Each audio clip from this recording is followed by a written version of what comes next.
September 1941. Over the English Channel, a Spitfire pilot watched his attacker close in on a fighter he'd never seen before.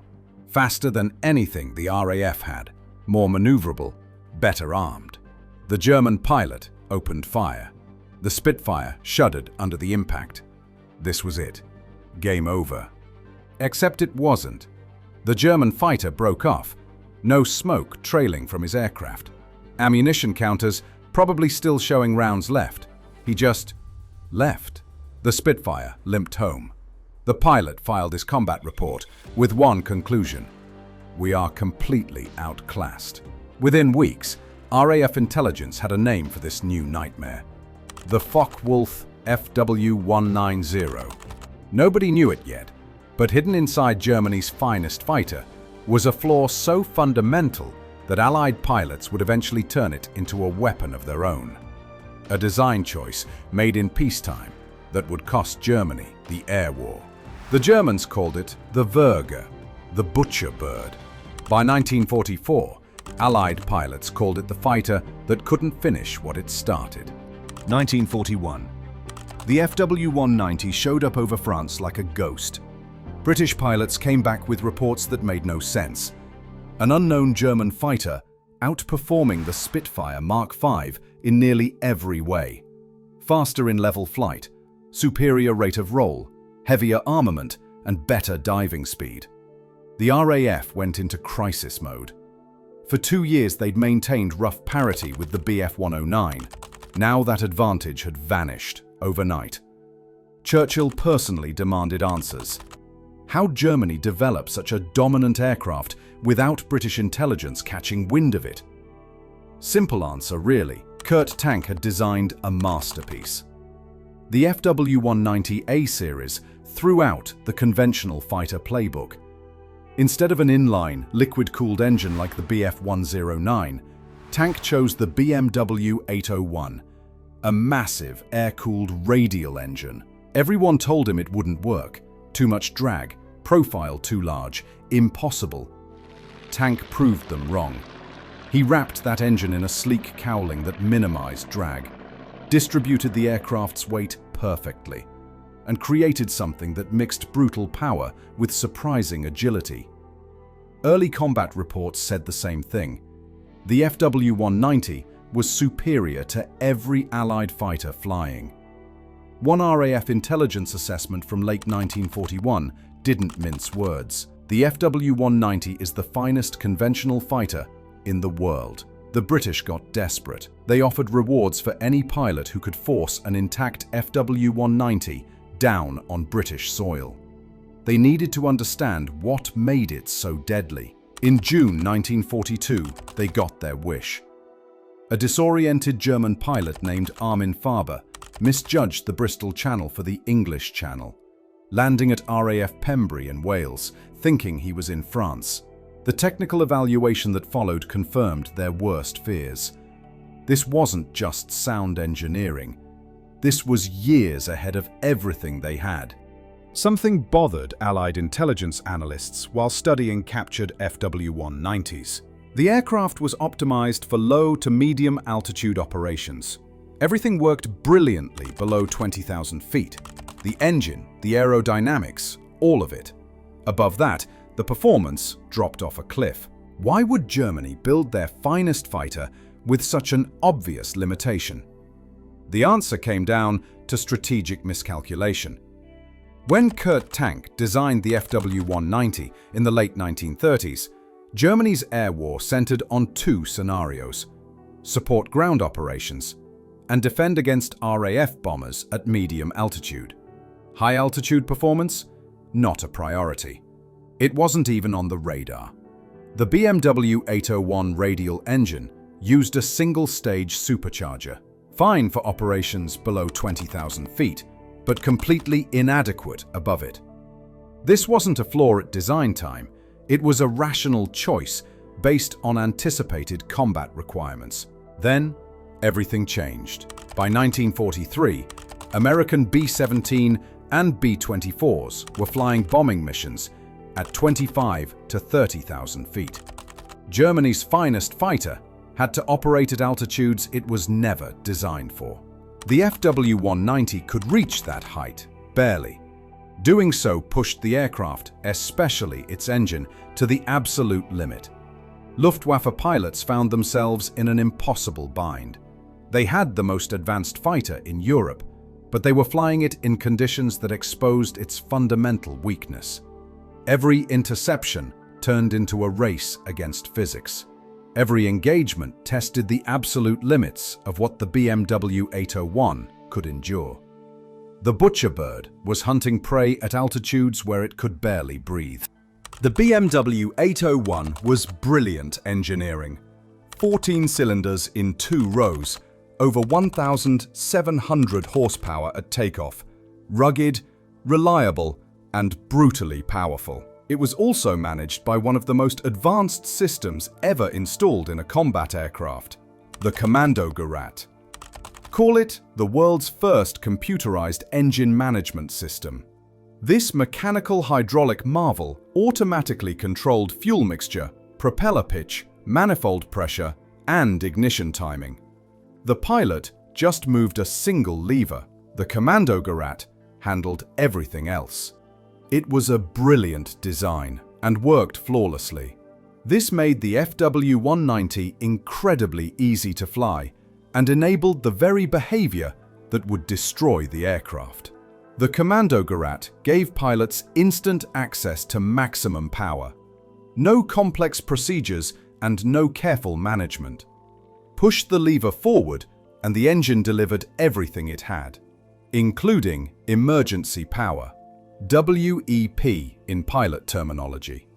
WEP was exactly what it sounds like. Absolute maximum output. Every bit of performance the engine could generate. It was reserved for combat situations where you needed that extra burst to survive. The German flight manual was clear about WEP limitations. 3 minutes maximum. Then throttle back and let the engine cool. Fine for defensive operations at medium altitude. Bounce an enemy fighter, use WEP for the engagement, break off and cool down. Intercepting high-altitude bomber formations was a different story. FW-190 pilots had to use maximum power just to climb to intercept altitude, then use it again to catch the formations, then use it during combat. The 3-minute limitation became a death sentence. The problem wasn't the engine itself, it was the cooling system. The BMW 801 was air-cooled, yet still relied on oil circulation to manage internal temperatures. That oil had to stay within a specific temperature range or the engine would destroy itself. Normal operations? No problem. The cooling system worked perfectly. Sustained maximum power at high altitude was a disaster waiting to happen. German pilots reported the same pattern over and over. During bomber interceptions, their oil temperature gauge would climb into the red zone and stay there. They'd throttle back to cool down, but the temperature wouldn't drop. They'd dive to increase airflow, and it was still red. The oil was overheating faster than it could cool. Once it crossed that threshold, there was no recovery without landing. The flight manual said, "Don't keep oil temperatures in the danger zone for more than 15 minutes." Combat reality made that impossible. Pilots faced a choice. Continue the engagement with an engine that might seize any second, or break off and let the bombers through. Most chose survival. It gets worse though. The Commando Garrat was worsening the problem. The system made maximum power so easy to access that pilots used it constantly.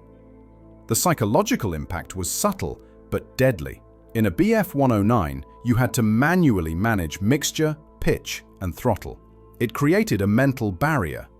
Using maximum power required conscious effort and attention. In the FW-190, you just pushed the lever forward. Effortless and instant. Pilots burned through their thermal margins without realizing it. By the time they noticed, the oil temperature was already critical. The system designed to reduce pilot workload was enabling the exact behavior that would cripple the aircraft. German engineering excellence had created a trap that German pilots kept falling into. Allied intelligence pieced it together slowly. FW-190 pilots were breaking off engagements prematurely. Not damaged or out of ammunition, they were running away from fights they should have won. Interrogations of captured German pilots revealed the truth. The FW-190 couldn't sustain combat at high altitude, not without risking catastrophic engine failure. Allied fighter tactics got rewritten overnight.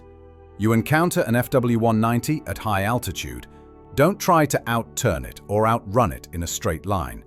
Force it into sustained high-power maneuvering. Make the German pilot choose between pressing the attack and saving his engine. P-51 pilots became masters of this tactic.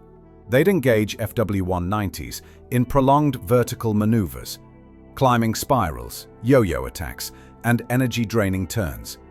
The FW-190 had the power to compete initially. Every second of maximum power brought it closer to thermal failure. German pilots knew what was happening. They could watch their oil temperature climb and could feel the engine starting to run rough. 3 minutes became 2.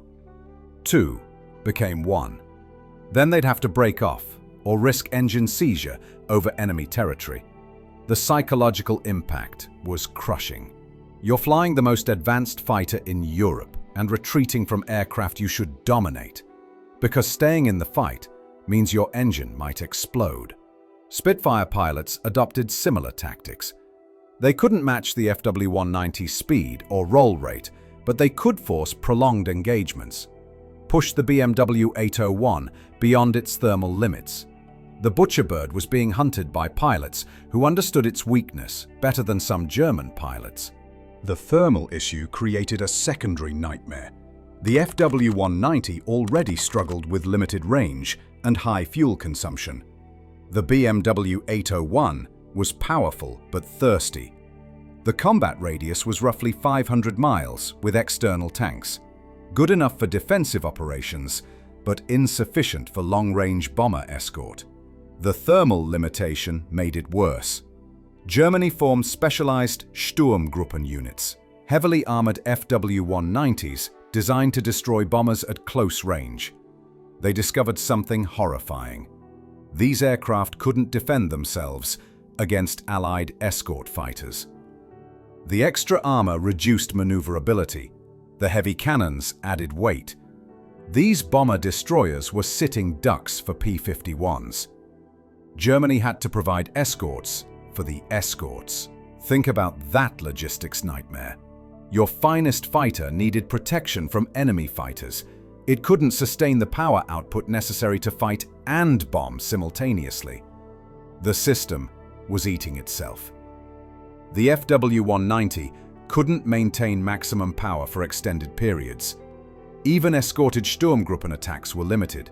They'd climb to altitude, engage the bombers, and within minutes they'd have to break off before their engines failed. American gunners learned to recognize this pattern. If you could survive the initial attack, the Germans would leave. They had to. The psychological impact on bomber crews was profound. Yeah, the attacks were terrifying, but they were also predictable and time-limited. You could watch the German fighters come in. You could see them break off. You knew they weren't coming back. The Butcherbird had become predictable. German engineers knew about the problem.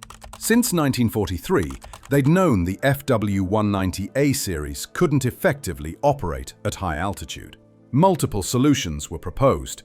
The A3/U7 variant featured modified supercharger intakes designed to improve high-altitude performance.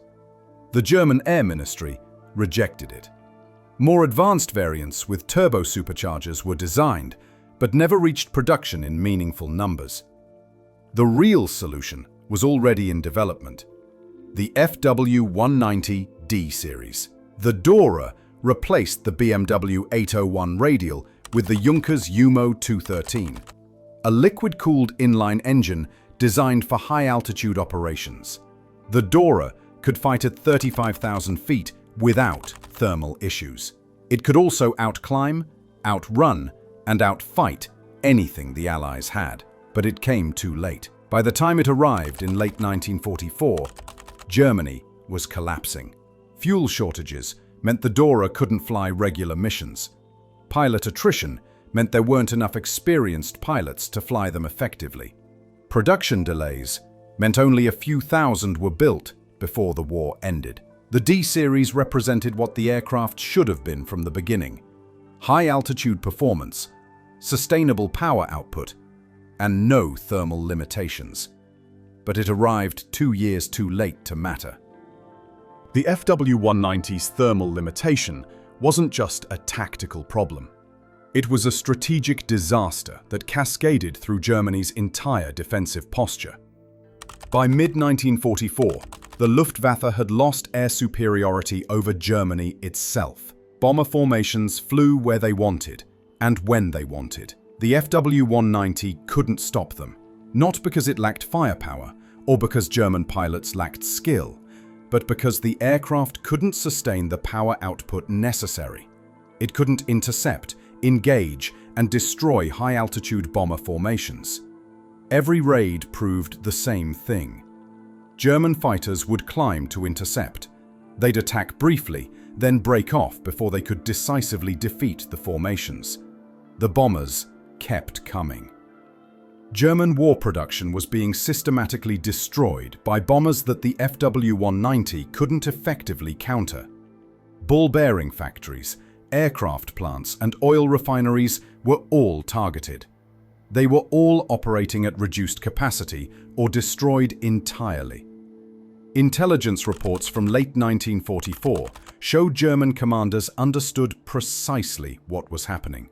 They weren't losing because they lacked good aircraft. They were losing because their best aircraft had a fundamental limitation that Allied pilots had learned to exploit. One Luftwaffe analysis put it bluntly: the thermal management issue has reduced our high-altitude combat effectiveness by an estimated 40%. That's not a minor problem. That's the difference between air superiority and catastrophic defeat. German pilots grew to hate the oil temperature gauge. You're in combat, maneuvering, trying to get guns on target, and you're watching that needle creep toward the red line. Every second matters. Push too hard and you're walking home. Pull back too soon and the bombers get through. The psychological pressure was immense. Allied pilots could sustain maximum power as long as they had fuel. German pilots fought knowing they had minutes before their engines betrayed them. That's not even close to a fair fight. One pilot described it as flying the world's finest fighter with a stopwatch in your head. Another said, "The Americans didn't beat us. Our own engines did." The psychological impact extended beyond individual pilots. Entire squadrons knew they couldn't sustain combat at bomber altitude. Tactical planning reflected this. Attacks became shorter, and the engagement windows narrowed. Luftwaffe fighters would hit fast, break off fast, and hope they'd done enough damage. The bombers kept coming, day after day, month after month, and the FW-190 couldn't stop them. The butcher bird, the finest conventional fighter of its generation. By war's end, the FW-190's legacy was complicated. It dominated at low altitude, excelled in ground attack, and terrified Allied pilots in the right conditions. But at high altitude, it was fundamentally compromised. And that's where the decisive battles of the air war were fought. The thermal limitation saved countless Allied lives. Bomber crews who should have been shot down survived, because German fighters had to break off prematurely. Escort pilots who should have been outmatched survived, because they could force them into thermal failure. In 1943, Luftwaffe fighters shot down roughly 7% of attacking bombers per raid. By mid-1944, that figure had dropped below 2%. Not because German pilots were less skilled, or because they lacked courage, because their primary fighter couldn't sustain combat at the altitude where the war was being decided. Over 21,000 FW-190s were built. Thousands of them were A-series aircraft, saddled with that single-stage supercharger and inadequate oil cooling.